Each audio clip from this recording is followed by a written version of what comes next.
আসসালামু আলাইকুম রহমতুল্লাহ। প্রিয় বন্ধুরা, আশা করছি সকলেই ভালো আছেন এবং সুস্থ আছেন।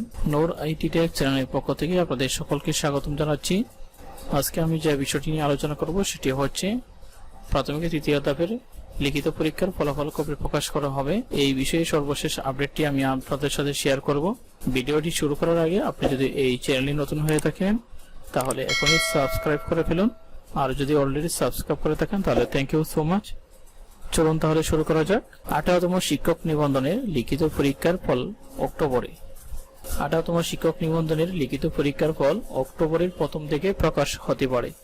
এই জন্য পরীক্ষকদের দ্রুত খাতা মূল্যায়নের কার্যক্রম শেষ করার তাগাদা দেওয়া হয়েছে।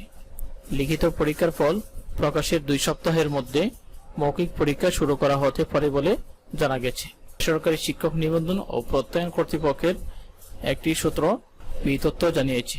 1700 এর বেশি পরীক্ষক 18তম শিক্ষক নিবন্ধনের লিখিত পরীক্ষার খাতা মূল্যায়ন করছেন। একই খাতা 2 জন করে পরীক্ষক মূল্যায়ন করবেন। প্রত্যেক পরীক্ষা খাতা মূল্যায়নের জন্য 15 দিন করে সময় পাবেন। প্রথম পরীক্ষক খাতা মূল্যায়ন শেষে প্রধান পরীক্ষকের কাছে খাতা জমা দেবেন। এরপর দ্বিতীয় পরীক্ষক খাতা মূল্যায়ন করবেন। 165 জন প্রধান পরীক্ষক খাতা মূল্যায়নের কাজে সংশ্লিষ্ট রয়েছেন।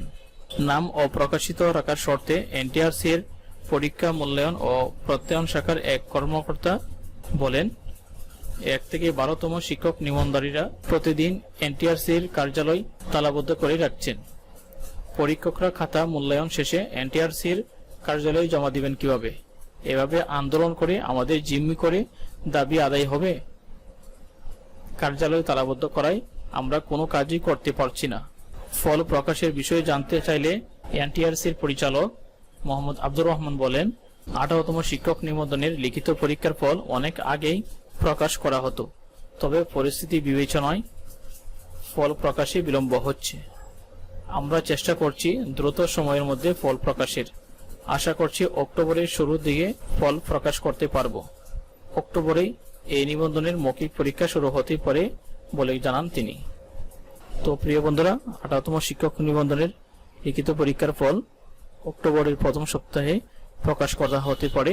এই বিষয়ে আপডেট পাওয়ার সঙ্গে সঙ্গে আমি আপনাদেরকে জানিয়ে দিব। তো এটাই ছিল আজকের মতো ভিডিও। আজকের মতো এখানে শেষ করছি। আল্লাহ হাফেজ। আসসালামু আলাইকুম।